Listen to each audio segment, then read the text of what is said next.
Hello guys, welcome back to my channel if you've been here before, and if you're new here, my name is Sophie and I post vlogs and bookish content, so subscribe and stick around if you enjoy these types of videos. I thought today I've been accumulating a lot of books recently and I've actually put myself on a book ban until like July, so we'll see how well that stands. And I thought I would do a little book haul of everything that I've kind of bought over the past few weeks, and yeah, we'll get straight into it. So most of them are ordered from The Works here in the UK, but I know that you can get them in any store. Just The Works usually have really good deals on. I'm just going to show you my little car that I've got all the books on, because it was impossible to have them here in a stack because they would just fall over and go everywhere. So as you can see, that's my little stack of books and I'm just going to go through them all. I think I'm going to do them by genre. So we're going to start with like mystery-ish because that's kind of the smallest bundle. The first book we're going to start with is The Seven Husbands of Evelyn Hugo, which is by Taylor Jenkins Reid. So I've not read any of Taylor Jenkins Reid's books, but I have heard amazing things, especially about this book, and I bought one for my mum and she really enjoyed it. So this basically follows a Hollywood icon called Evelyn Hugo,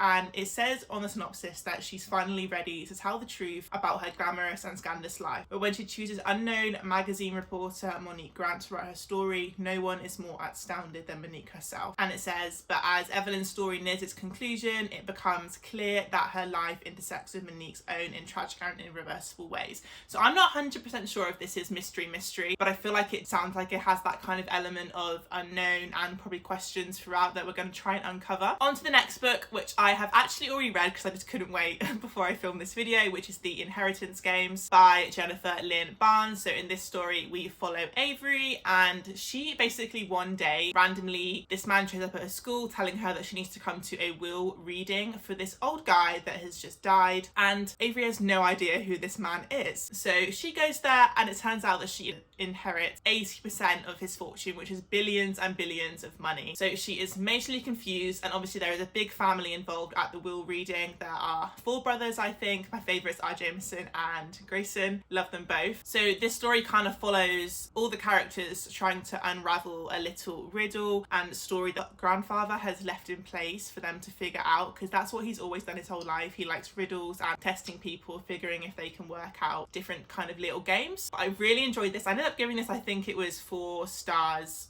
So highly recommend everyone picking this book up, and I know loads of people that comment on my YouTube shorts love The Inheritance Game, so it's definitely highly loved. And on the next, I'll do it both at the same time. We've got The Housemaid and The Housemaid Secrets by Frida McFadden. So my mum, I also bought this of her and she absolutely loved it. She wants to read my second one immediately. So I'll just read the synopsis because I kind of have a gist of it but not 100% sure. So it says, every day I clean the Winchesters' beautiful house, I collect their daughter from school, and I cook a delicious meal for the whole family before heading up to eat alone in my tiny room on the top floor. So this must follow the housekeeper of a rich family. I try to ignore how Nina Winchester makes a mess just to watch me clean it up, how she tells strange lies about her own daughter, and how her husband seems more broken every day. I only try on one of Nina's pristine white dresses once, but she soon finds out, and by the time I realise my bedroom door only locks from the outside, it's far too late. So that is all we get. I assume, from what I've heard, the main character basically is able to listen to stories and finds a lot of things out in the house of where she works, because she's obviously been locked in this room, and on the front it says, from behind closed doors she sees everything, which is so true in life. So yeah, I'm very excited to get through these two. I won't read the synopsis of this one because I don't want it to ruin anything in the first book, but you definitely have to read both. Moving on to our fantasy genre, my favourite genre of all. I've got 2 books by Holly Black. So I've got The Stolen Heir and The Prisoner's Throne, but I think I've just found out that these aren't the first ones in the series, the Folk of the Air series, which is super annoying, but I'm just going to leave these in here anyway, and I'm going to have to pick up the books that are before them. Please correct me if I'm wrong, but yeah, I'm actually quite disappointed because I was looking forward to getting into one of these, but I'm glad that I didn't. And then we have the first 2 books in the Hunger Games series by Suzanne Collins. So we've got The Hunger Games and Catch and Fire. So surprisingly, yes, I've never read these. However, I love the movies and I want to go back and see how much extra detail the books give in them. So if you don't know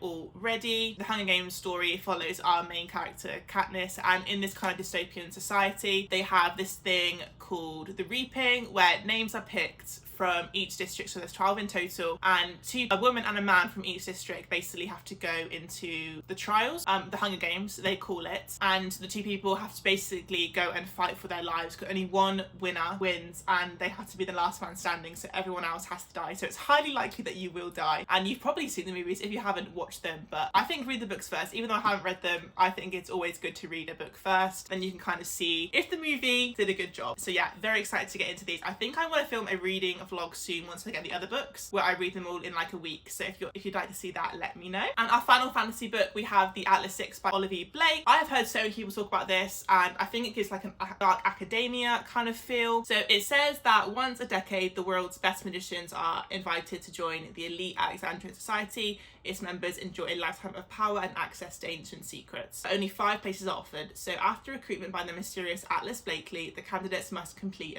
a rigorous year of arcane study. So we have our main characters, Libby Rhodes and Nico de Verona, who are inseparable enemies and cosmologists who can control matter with their minds. So everyone must have some kind of power. You've got Parissa, who's a telepath, Reyna, who understands the flow of life itself, and Callum, who can manipulate desires. Wow. And then you've finally got Tristan, whose powers mystify even himself, and it doesn't say, so I feel like you find this out sometime in the book. Rivals must survive their trials, and if they can prove themselves, they will, most of them. Now this sounds so good. It's giving Hunger Game, like it's giving Powerless by Lauren Roberts, like that kind of trials. Like I'm obsessed with that because it keeps me so gripped, and yeah, I hope that I love this. Moving on to our final genre, which is romance. I picked up a lot of romance books from the works just because they had some really good sales on, like 3 books for £6, which is like amazing, like £2.50 each. You can't fault it. So the first 3 that I picked up were a trilogy by Kate Clayborn. So we've got Best of Luck, Beginner's Luck, and Luck of the Draw. I'm not actually sure which order these are in, but I need to research. So these are just cute little romances, and I will go through the synopsis of these 3. Best of Luck, Greer Hawthorne is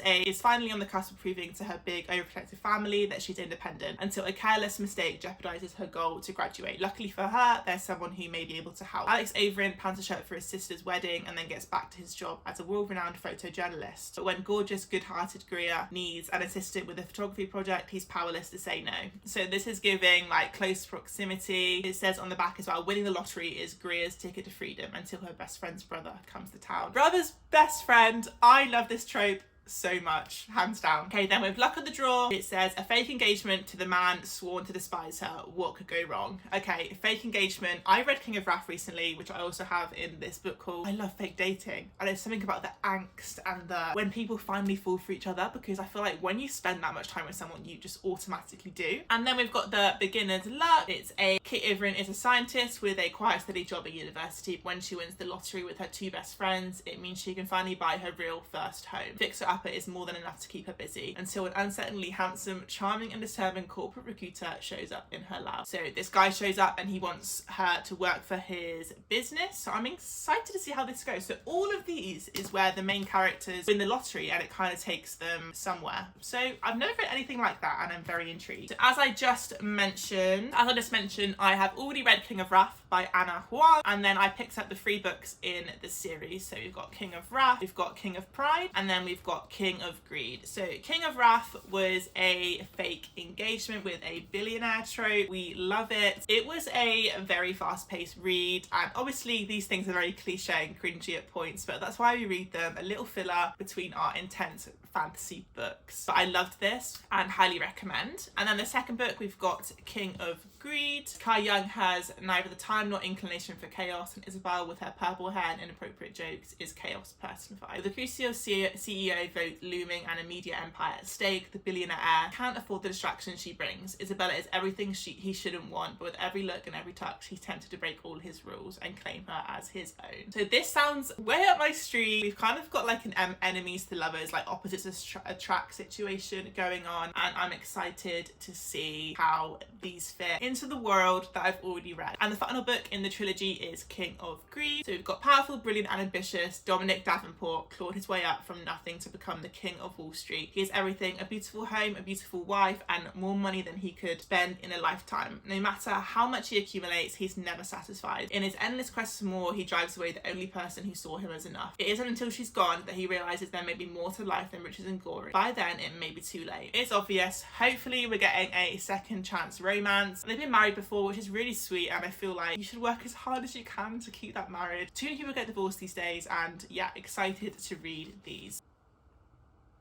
Our next book is 10 Dates by Rachel Dove. So this basically follows a couple and they've been dating for a while. However, the female main character gets into a car crash which causes her to almost forget everything. And they basically have to go, I think they must make like a deal where they have to go on 10 dates and see if she can fall in love with him again. And it's giving The Vow, that film with Adam Sandler in, I can't remember the name. But yeah, I love those so much. So I feel like this is going to be really sweet and so beautiful. So moving on to a very anticipated read for me, we've got Icebreaker by Hannah Grace. I've read Wildfire already and I did really enjoy it. It was just a cute little spicy little romance, and I've heard this is very spicy as well. And this follows, we've got an ice skater and an ice hockey player. So it says Anastasia has worked her whole life for a shot at Team USA ice figure skating, and it looks like everything is going according to plan when she gets a full scholarship. Nothing was handed her way, not even the captain of the hockey team, Nate Hawkins. It basically is like forced proximity. The ice hockey players and the figure skaters are forced to share the ice due to some maintenance issues, and they must, I hear the banter in this is very good, and I hope it's just going to be as good as Wildfire was. I know you're supposed to read this first, but I didn't know that, so I read Wildfire. And another highly anticipated read for me, Binding 13 by Chloe Walsh. So I hear Destiny Sidwell talk about this all the time and she raves about it, and it is a series as well, so if I do enjoy this, I'll be picking up the rest of the books. So we've got Johnny Kavanagh, who has everything going for him, prime for stardom. On the rugby pitch, he's a force to be reckoned with. Nothing will stop him hitting the heights, not even the shy new girl at Tom and College with sad eyes and hidden bruises, the one that distracts him as no one ever has. As they fall into a complicated relationship and grapple with their undeniable chemistry, Johnny and Shannon cannot arrest the obstacles that will threaten their blossoming relationship. So I've heard that this book is very intense and it's sad in some places, and I recommend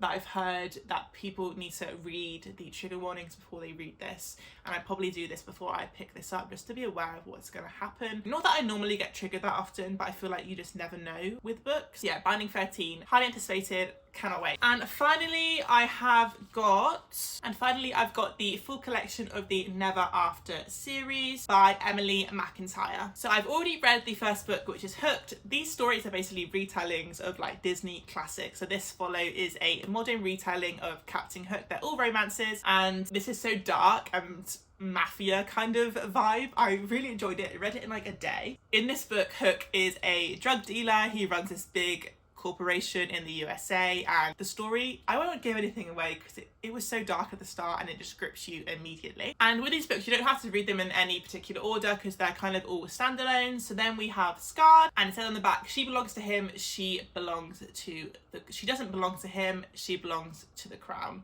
So I think in this, we've probably got someone that's sat on the throne and there's someone else with true bloodline within the city or area. This is definitely giving like more fantasy vibes than Hooked, because it sounds very more like royal families and taking over the throne. So Sarah grows unsure of whom she can trust, drawn between vengeance and the villain she was never supposed to be. So definitely enemies to lovers, and the same thing was with Hook, that was enemies to lovers as well. And we have got Frost, so we've got Father Cade is a holy man brought up in the streets of Paris. Amaya is Festival's beautiful mystery, spends her days caring for her younger brother and her nights transforming into Esmeralda, dancing for greedy eyes and shameless lips. Although she longs for love, she shies away from companionship, afraid of being abandoned again. Father Cade lays his eyes on Amaya. He finds himself ensnared, convincing she's using witchcraft to lure her. He can't eat, can't breathe, can't think unless it's of her. So this is giving love at first sight, especially from the male main characters.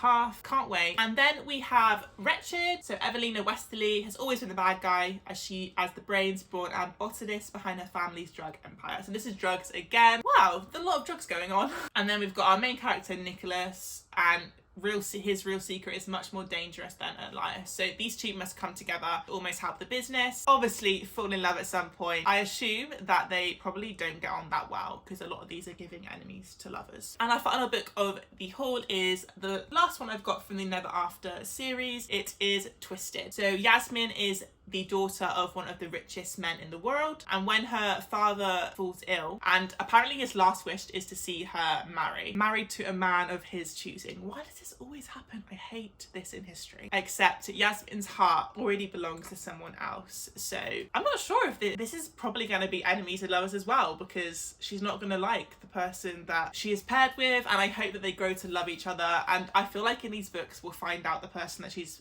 originally in love with is probably not as great as she thinks. So that was my huge little book haul. I hope you guys enjoyed it, and don't forget to subscribe if you have. It means a lot, and we're nearly at 300 subscribers, so I'm hoping to hit that by the end of April. I'll see you in the next one.